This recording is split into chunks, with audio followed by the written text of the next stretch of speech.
और ऋषि श्री के मामले में तो आपने देखा होगा आर्थिक अपराध के पंकज धराज उनको ट्रांसफर कर दिया गया। विपक्ष या सुधाकर सिंह जब प्रेस कॉन्फ्रेंस करेंगे तब सरकार जाएगी। अपराध भी नहीं, अपराध ट्रायल भी नहीं हुआ और सजा की बात तो बहुत दूर की बात। नहीं, हम तो ये सवाल करना चाहिए आपको कि ये तो नीतीश जी के राज का है। नमस्कार, मैं संतोष सिंह। माय लॉर्ड, आपका तो कोई बथवे नहीं मान रहा है। जजमेंट दिए कि मीडिया ट्रायल नहीं होना चाहिए ऋषि श्री के मामले में। मीडिया में ऐसी खबरें ना दिखाएं जो इन्वेस्टिगेशन के दौरान सुनी सुनाई बात या किसी इन्वेस्टिगेशन के दौरान आई हुई बातों को लेकर आप खबर नहीं चलाई। इसी बात को लेकर हम लोगों को भी आपत्ति था। ये आप कैसे कह सकते हैं? तो इसका मतलब जब चार्जशीट हो गया तो उस डॉक्यूमेंट्स का भी हम लोग मीडिया में सामने नहीं ला सकते हैं। आपके जजमेंट का इंतजार किया करें हम लोग।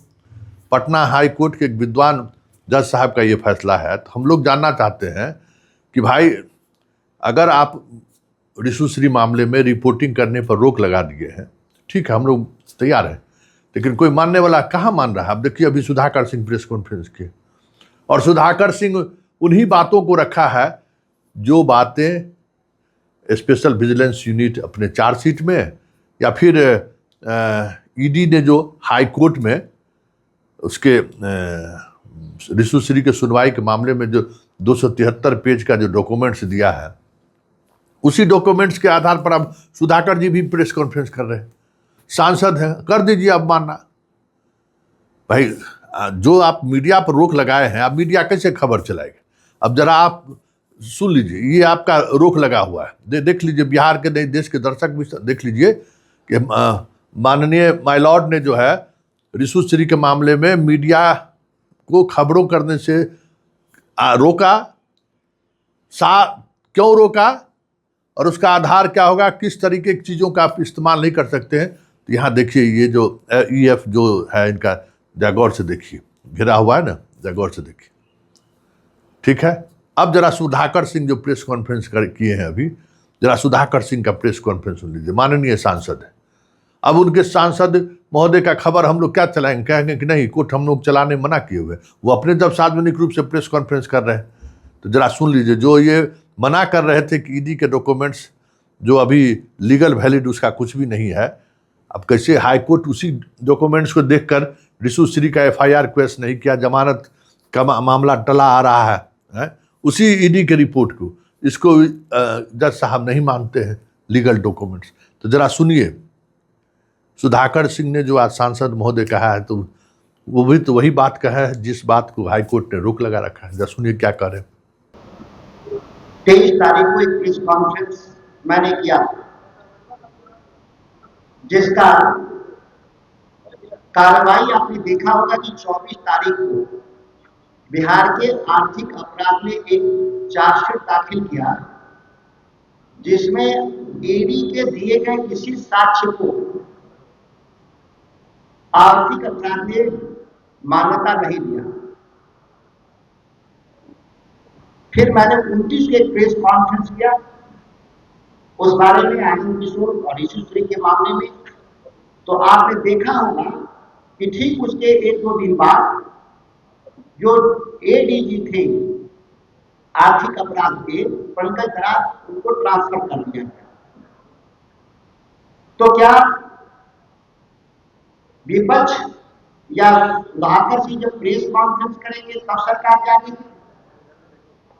या कि जो गुनाह हुआ है, हजारों हजार करोड़ का जो लूट हुआ है बिहार में, वो तथ्यों के आधार पर कार्रवाई होगी। आज प्रेस कॉन्फ्रेंस में 2 अभियुक्तों के बारे में मैं डिटेल आपको बताना चाहता हूं, जो सबसे गंभीर लोग हैं। एक संतोष कुमार मल, FIR में जो दर्ज है उसमें बहुत साफ लिखा है, जो चैट है ऋषि श्री से संतोष कुमार मल का, कि ऋषि जी, मैं आपको 15 बार टेलीफोन किया, आपने टेलीफोन रिसीव नहीं किया। हमको ऊपर से बहुत दबाव है, 5 किलो तत्काल अगर हमको नहीं आप भेजेंगे तो हमारा स्थिति बहुत खराब है, तेरे राज में भाई हम बर्बाद हो रहे हैं।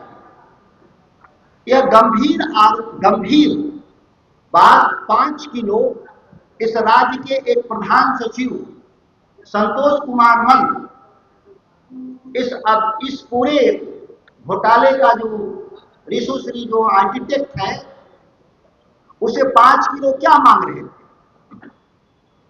जिस 5 किलो के लिए रिशुश्री 15 बार टेलीफोन करने के बाद भी टेलीफोन रिसीव नहीं कर रहे थे बिहार के वरिष्ठ, और संतोष कुमार बार बार कह रहे थे कि हम तेरे राज में बर्बाद हो जाएंगे अगर 5 किलो नहीं मिला तो।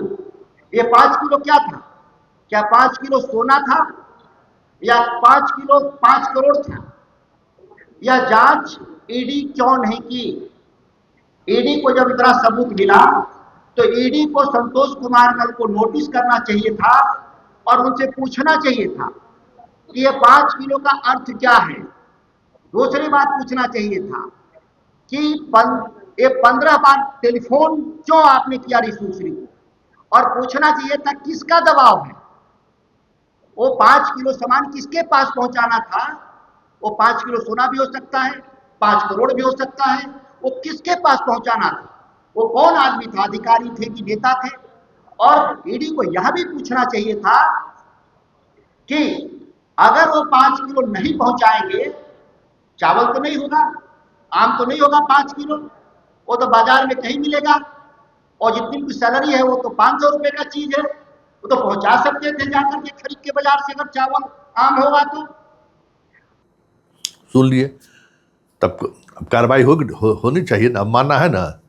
और वो तो बात दौर की बात है, ये भास्कर अखबार है, पूरी प्रमुखता से इसने खबर चलाई है, अब क्या कीजिएगा। और वही आधार है 278 पेज का वो ईडी का रिपोर्ट, जिस रिपोर्ट में उन्होंने कई आईएएस अधिकारियों पर गंभीर आरोप लगाए। वही है वो रिपोर्ट जिसमें पूरा नेक्सस को उन्होंने खोल कर रख दिया है, जिसको हाई कोर्ट ने माना और रिशुश्री को राहत देने से मना कर दिया। तब हम लोग किसका बात माने? अरुण कुमार जी का बात माने या जो माननीय अंशुल जी हैं उनका बात माने, माननीय जज महोदय? वो भी माननीय माय लॉर्ड अरुण कुमार जी का जजमेंट है, ये माननीय अंशुल कुमार जी का जजमेंट है। अब दोनों जज साहब में किस जज साहब का बात माने? एक जज साहब माने कि ईडी ने जो साक्ष्य मुहैया कराया है उसमें दम है, रिशुश्री को राहत नहीं दी उन्होंने, उसके बाद रिशुश्री की गिरफ्तारी होती है। हालांकि रिशुश्री तब तक सुप्रीम कोर्ट जाता है कि हमको दिया जाए, तो सुप्रीम कोर्ट अगली सुनवाई तक के लिए रिशुश्री को राहत दे दिया था, लेकिन गिरफ्तार हो गया। तब गिरफ्तार करके सरकार को अपनी जो चमड़ी है बचानी थी, पंकज दरार साहब को इस केस में सब कुछ कर देना था, सब कुछ कर दिए वो। हालांकि 4000 के पेज 4000 पेज में जो है रिशुश्री पर बहुत सारे एविडेंस को लाया है उन्होंने। रिशुश्री को तो थोड़ा बचना मुश्किल होगा, लेकिन क्या कीजिएगा, चल रहा है चीज़, बातें आगे बढ़ रही हैं। लेकिन अब माइलॉर्ड के बात का हम लोग कैसे पालन करें? हम लोग तो चाहते हैं कि माइलॉर्ड का बात का पालन हम लोग कर सकें। वैसे मीडिया वाला का होशियारी जरा देख लीजिए। मीडिया वाला बीजेपी वाला से प्रेस कॉन्फ्रेंस में सवाल नहीं करेगा। सवाल किससे करेगा? विपक्ष से।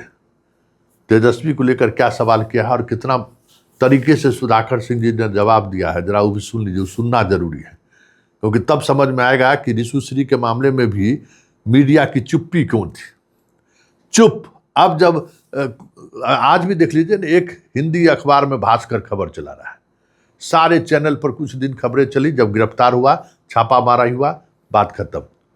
जितना ईडी की रिपोर्ट में जितने आईएएस अधिकारियों का नाम आया, कोई चर्चा नहीं है, समझ गए। और आज सुधाकर सिंह जी प्रेस कॉन्फ्रेंस कर रहे हैं तो मीडिया उन्हीं के नेता के बारे में पूछ रहा है। धन्य हो प्रभु। जरा सुनिए सुधाकर सिंह क्या जवाब दिए। जो टेंडर को बनाने का इस पर हम लगातार बीजेपी के लोगों से सवाल, वो सीधे घुमा दे रहे हैं तेजस्वी यादव की तरफ। उनका कहना है कि तेजस्वी यादव ये स्पष्ट करें कि रिशुश्री से उनका क्या संबंध है। जब वो स्वास्थ्य मंत्री थे तब जो एक मेडिकल कॉलेज मुंगेर में और एक भोजपुर में, वहां पर टेंडर दिया गया। ऐसी कंपनी को दिया गया जो जिसके पास कोई वर्क एक्सपीरियंस नहीं था, नियति कंस्ट्रक्शन। पत्रकार महोदय, भाजपा किससे सवाल कर रही है? भाजपा तो खुद ही सरकार है। ईडी और आर्थिक अपराध के मंत्री भी वही खुद हैं, खुद मुख्यमंत्री हैं। अगर कोई प्रॉब्लम है, कोई गड़बड़ी है, तो आपको किसने जांच से रोका? विपक्ष का तो हैसियत नहीं है कि सत्ता पक्ष को जांच से रोके। तो ये हास्यास्पद आरोप है। वह भी जो आपको पूछना भी चाहिए था, तो आदरणीय तेजस्वी जी से सीधे पूछते थे। वो मीडिया से लगातार रूबरू हैं। आपके इस मेरे प्रेस कॉन्फ्रेंस के बाद भी उनका नेताजी का प्रेस कॉन्फ्रेंस हुआ, या लगातार वही स्थापना दिवस पर भी मीडिया के सामने थे। लेकिन भाजपा से मेरा सवाल है कि अगर कोई है तो आप क्यों घोटाले को आप रोकने का प्रयास कर रहे हैं, जांच को रोकने का प्रयास कर रहे हैं? इससे जाहिर है कि भाजपा के मंत्री, भाजपा के ही अधिकारी फंस रहे हैं, इसीलिए आप जांच को नहीं कर रहे हैं और मीडिया का माइंड डाइवर्ट करने के लिए तेजस्वी जी का नाम ले रहे हैं, माइंड डाइवर्ट करने के लिए। अन्यथा अगर कोई भी एक छींटा होता तो आप नहीं छोड़ते तेजस्वी जी को। लालू प्रसाद जी को तो बिना बेगुनाह थे, तो आपने केवल सेवा विस्तार के आधार पर जेल भिजवा दिया। यहाँ तो दर्जनों लोग का सेवा विस्तार है, अभी जांच भी नहीं हुआ, अपराध भी नहीं, अपराध ट्रायल भी नहीं हुआ, और सजा की बात तो बहुत दूर की बात।